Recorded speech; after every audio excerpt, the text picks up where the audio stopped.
Baik, pemirsa, Anda masih bersama kami di Dialog Interaktif yang mengambil tema mengenai sosialisasi efektif menjelang pemilihan legislatif 2014. Dan kami masih mengajak Anda untuk kita bersama-sama membahas pada malam hari ini, dan silakan langsung bertanya ataupun juga bertukar pikiran dengan ketiga narasumber kami yang sudah hadir di line telepon di 0711380022. Baik, tadi saya sudah ke Pak Joko dan saya ke Pak Edi Ganevo dulu, masih membahas mengenai apa yang dipertanyakan oleh Pak Heri tadi, karena Bapak juga sebagai tokoh masyarakat ya pasti juga tahu kan bahwa dia tahunya kalau calon legislatif itu datang ketika waktu mau kampanye aja, ketika mau waktu pemilihan aja gitu kan. Sesudah itu dia tidak tahu lagi dan keuntungannya itu seperti apa. Tapi nanti dijawab Bapak, kita angkat telepon dulu. Halo, selamat malam.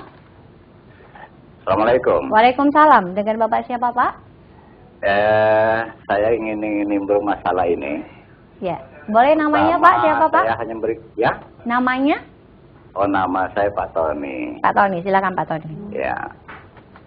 Saya melihat beberapa dasawarsa dalam putaran DPR. Saya melihat dengan mengkalkulasi manfaat DPR itu sendiri. Bahwa saya punya saran. Sebaiknya orang-orang yang sudah duduk di DPR itu secara otomatis berhenti jadi partai. Artinya apa?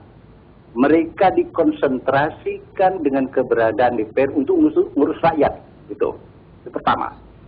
Yang kedua, manfaatnya memberikan kesempatan kepada generasi berikut yang punya hak dalam hukum untuk duduk sebagai DPR. Kalau tidak begitu metode yang kita gunakan, maka itu juga. Kemudian yang ketiga, negara kita ini negara demokrasi. Saya sudah berusia hampir 60 tahun. Tidak melihat yang mana namanya keadilan, kemakmuran di negeri ini. Maka saya punya asumsi, satu pendapat Pak ya dalam sharing ini. Negara ini negara kerajaan sajalah. Kenapa? Ada makna. Negara ini rusak karena politik Pak. Kalau negara kerajaan, dia Perdana Menteri Pak yang berkuasa. Konsentrasi penuh mengurus bangsa. Tujuan bernegara itu kemaslahatan bangsa dan rakyatnya Pak. Bukan untuk memikirkan individualis. Demikian. Yang terakhir, gimana kinerja DPR itu buat rakyat. Yang selama hampir 60 tahun saya lihat. Mohon maaf, mungkin secara persentase tidak bisa saya katakan di sini. Mungkin katakanlah tidak berarti. Janji tinggal janji, kebohongan selalu terjadi. Demikian. Terima kasih, saya mohon maaf. Ya, terima kasih Pak Tony. Ya, salah satu aspirasi dari masyarakat tetap kita tampung ya, karena memang banyak sekali keinginan daripada masyarakat. Baik, mungkin karena pertanyaan atau juga apa yang diharapkan dari Pak Tony sama seperti apa yang saya tanyakan, mungkin Pak Edi Ganevo bisa menjawab. Oke, jadi yang ditanyakan oleh Pak Heri juga Pak Tony sebenarnya hampir mirip ya. Memang harusnya wakil rakyat, tentu mereka ini sebagai wakil harusnya melaporkan dong kepada yang diwakilinya kan. Laporan itu apakah setiap tahun atau setiap 6 bulan, sehingga masyarakat itu tahu apa yang sudah mereka lakukan. Nah, kalau sudah mereka tahu apa yang dilakukan, mereka akan melakukan evaluasi apakah layak mereka ini jadi wakil mereka kan. Nah, kita juga bingung kalau tadi dikatakan bahwa wakil rakyat itu hanya datang 5 tahun sekali kan, pada saat mereka ingin mencalonkan diri lagi kan. Nah, apakah selama mereka 4-5 tahun itu tidak melaporkan, mungkin mereka memang tidak bekerja, hanya ngikutin aja kan. Atau mungkin mereka takut untuk melaporkan karena yang dikerjakan mungkin tidak baik begitu kan. Nah, justru itu ke depan seharusnya masyarakat juga jeli. Kalau memang sudah tahu calon-calon itu punya kredibilitas seperti itu, ya untuk apa mereka pilih kan. Tapi mereka harus juga memilih yang benar-benar mereka ketahui. Untuk mengetahui itu tadi, ini gunanya sosialisasi tadi. Nah, sosialisasi ini harus menyentuh, harus benar-benar mengena. Dan isi dari sosialisasi pun, artinya yang kita jual itu pun tidak boleh dengan kebohongan.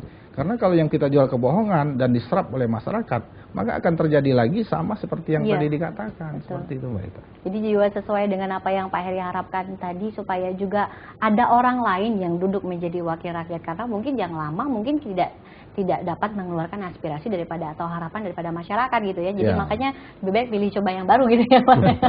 Dan yang menarik Mbak, memang apa yang disampaikan oleh Pak Tony tadi mengenai berapa kali lagi seseorang itu boleh mencalonkan. Jadi kalau kita mau konsisten, jabatan yang di eksekutif, terutama presiden, kepala daerah, kepala desa, itu ada pembatasan hanya 2 kali masa jabatan, ya kan? Dulu presiden itu selamanya kan, undang-undang lama, setelah reformasi 5 tahun dipilih kembali. Dan ini sudah menjadi konvensi ya, kebiasaan sudah internasional bahwa jabatan atau kekuasaan itu memang tidak boleh lama-lama, ya, periode sebagai lagi. Nah di kita untuk DPRD atau DPR, wakil rakyat, DPD, itu kalau bisa harus ada keinginan supaya ya maksimal hanya 2 kali saja, gitu loh.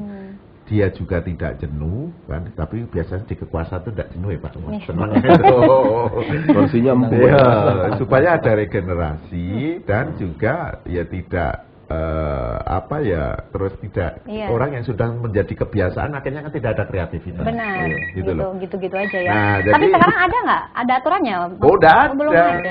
Belum ada. Makanya ini kan keinginan political will dari DPR untuk supaya di dalam undang-undangnya itu diatur supaya jabatan itu samalah di eksekutif 2 kali saja kan gitu loh, sehingga ada regenerasi juga kan gitu. 10 tahun jadi anggota dewan kan sudah cukup. Kita juga bisa melihat kinerja yang tapi lain yang terjadi gitu ya. Fenomena enggak, ada yang pernah di tingkat provinsi, balik lagi ke kota, naik lagi ke provinsi.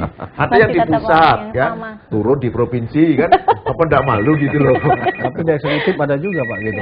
Ya, sudah 2 tahun jadi wali kota, turun jadi wakil. Karena seperti ini sampai ya. Bosan sendiri ya dianya ya Pak ya. Oke, baik sebentar Pak Joko. Halo, selamat malam. Halo, Assalamualaikum. Waalaikumsalam. Dengan Bapak siapa Pak? Nama Pak Cakido. Pak Cakido? Iya. Oke, silakan Pak. Selamat malam, Bapak. Selamat malam. Saya sering menonton parlemen TV gitu ya. Ya. Saya kira banyak juga wakil-wakil rakyat kita yang bagus gitu ya. Betul. Yang bagus, memperjuangkan rakyat, tapi juga banyak juga yang belum bagus gitu. Ada plus minus ya Pak ya? Dalam kesempatan ini saya ingin sedikit masukan aja sama Pak TV.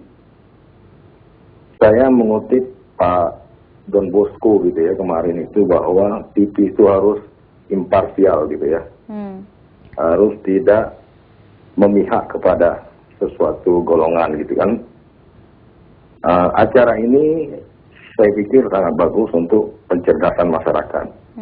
Tetapi Pak TV harus lebih selektif lah gitu, lebih netral lah untuk menampilkan narasumber. Saya pikir rakyat juga mengetahui siapa sih narasumber itu ya. Saya pikir boleh-boleh saja kita menampilkan seseorang, tetapi juga harus tema gitu, pas temanya. Saya pikir itu aja ya. Maaf, terima kasih. Assalamualaikum. Waalaikumsalam. Terima kasih Pak Kido, masukan yang baik yang pasti. Ya, pasti itu masukan buat PAL TV, karena juga dialog interaktif kita ini memang untuk menjelang pemilu legislatif pada tanggal 9 April 2014 mendatang. Dan di sini juga kita mengundang juga para narasumber juga yang berhubungan yang pasti dengan ada juga tokoh masyarakat di sini gitu ya, pasti juga kita mengajak masyarakat yang lain. Baik, kita kembali lagi ini berbicara mengenai sosialisasi efektif menjelang pemilihan legislatif 2014 tentunya. Silakan untuk Anda yang mempunyai aspirasi atau harapan, karena Anda memang masyarakat lah yang menjadi penentu siapakah nanti wakil-wakil rakyat kita yang akan mengeluarkan harapan atau keinginan kita untuk 5 tahun mendatang. Jadi silakan mungkin untuk Anda yang masih ingin bergabung bersama kami di 0711 380022, dan kami akan kembali saya jeda pariwara berikut.